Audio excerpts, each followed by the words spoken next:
家里现金别乱放，这几个地方安全有保险。其实小偷看见了也不会偷。大家好，欢迎来到美食彩绘。保温杯相信大家都有吧？如果保温杯不保温了，或者是外表的花纹不漂亮了，很多朋友呢都会放在那里闲置或者扔掉，真是太浪费了。其实废旧保温杯在生活中可能变废为宝，与此同时还可以帮助我们节省很大一笔费用。这几个妙用非常的不错，赶紧跟着视频一起来看看吧。妙用一，家里有孩子都会有这样的苦恼，每次写完作业，桌子上面都是乱糟糟的，笔到处都是。要是没有笔筒的情况下，我们就可以拿一个旧的保温杯来装笔，用它来代替笔筒。市面上一个笔筒的价格不等，另外买还不如用保温杯了。手巧的朋友呢，还可以给它装饰一下。要是旧保温杯有几个的话，还可以将笔分类收纳，这样笔呢就不会在桌面上乱糟糟的啦。真的既省钱还能废物利用，也太实用了吧。妙用二，用来收纳食材。在厨房里面经常都会出现各种各样的食材，如大米、红豆、红枣、绿豆等各种各样的豆子。像这种东西呢，也需要进行密封保存才行，因为一不小心很容易滋生虫子。为了能够更好的进行食材保存，就可以将其放到保温杯当中。由于保温杯本身就具有较好的密封性和隔热性，将食物放到保温杯里面的话，也可以有效的避免食物出现生虫或者变质的问题。而且用多少随手就可以倒出来多少，非常的方便，再也不用担心它们受潮变质了。妙用三，在日常的生活中，为了备不时之需，大家呢都会在家里放些现金，可是又担心现金被小偷偷走。其实有这样一个地方可以藏钱，既保险又隐蔽，那就是它。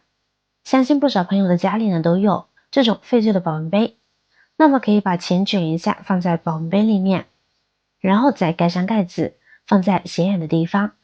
相信小偷也绝对想不到你会把钱藏在保温杯里面，非常的安全。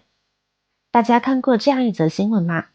有位老大爷保温杯里面藏了2万元，结果被女儿当作废弃品给扔掉了，这事还惊动了民警，最后又寻回来了，真是有惊无险呀。可见保温杯存钱的安全性呀，随便放在家里任何一个角落，安全又隐秘，只要自己不会忘记就好。妙用四，很多人认为废旧的保温杯压根没有什么用处，其实并非如此。对于喜欢花的朋友们来说，也可以把这种废旧的保温杯拿来当做花瓶使用。现在市面上的花瓶都卖10几块钱一个，贵的几十上百，不划算呀。有一些保温杯的图案是比较漂亮的，我们把花插进去也会显得比较好看。如果感觉保温杯的颜色不太喜欢的话，可以在保温杯上面进行一些小改造，比如贴上贴纸，或者是用麻绳进行缠绕和装饰。经过简单的装饰之后，废旧保温杯就能焕然一新，就放在客厅桌面，放哪里都能够让人眼前一亮。妙用五，保温杯也能煮鸡蛋，您听说过吗？我们先把鸡蛋清洗干净，外表有机粪便，它的细菌呢会很多的，这一步不能少。接下来我们往保温杯中倒入滚开的热水，这一步主要是为了暖壶，让保温杯里面的温度快速升上来，再盖上盖子，静置2分钟的时间。2分钟时间到，把保温杯里面的开水倒掉，再拿出刚刚洗干净的鸡蛋，将保温杯横放，让鸡蛋缓缓的滑进去。鸡蛋放好之后，再往保温杯中倒入刚刚烧开的开水，水量要完全的没过鸡蛋，然后盖上盖子，静置10分钟以上的时间。10分钟后，先把保温杯中的水给倒出来，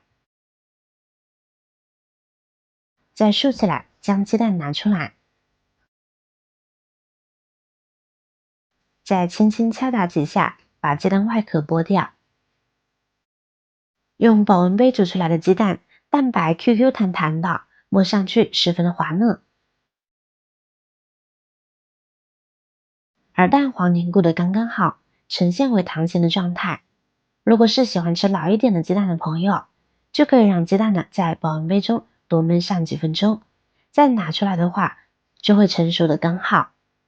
上班族的朋友，利用洗漱的时间，洗漱完之后，就可以从保温杯中取出鸡蛋来进行使用啦。厉害吧？很多朋友呢都好奇，为什么市面上的保温杯价格差异那么大？有的9.9块，有的上百元。其实是有讲究的。您注意看会发现，有的不锈钢没有任何标记，有的则是201不锈钢、304不锈钢和316不锈钢。按照国家标准，201是不能直接接触食物的，它会被食物腐蚀，产生铁锈，危害健康。304不锈钢和316不锈钢都能够达到接触食物的标准，其中316不锈钢的耐酸耐腐蚀能力更强。不同的成分，不同的配方，得到的不锈钢耐酸腐蚀能力也不同，所以会有价格的差异。日常使用的话，选304就足够了，304以下的就得慎重考虑了。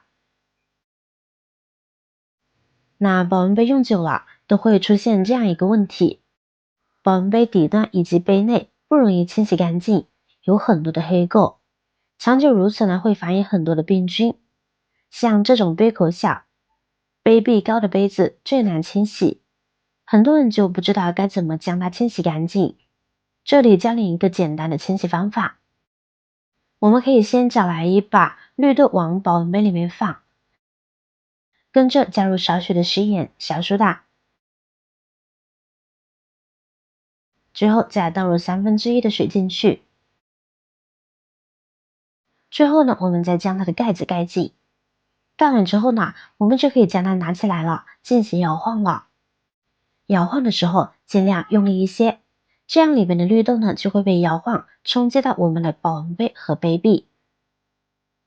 这些杯壁与大米进行摩擦之后呢，就会将保温杯里面的水垢和污渍给碰撞脱落。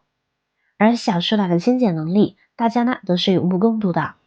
食盐呢则消毒杀菌，这样就能够快速的将里面的脏东西给去除了。好了，今天的视频内容呢就分享完了。如果您看完视频觉得有帮助的话，记得点赞、转发、分享哦。点击我的视频头像，还可以观看更多的美食和生活技巧。别忘了关注我哟。感谢您的支持，我是瑶瑶，我们下期再见啦。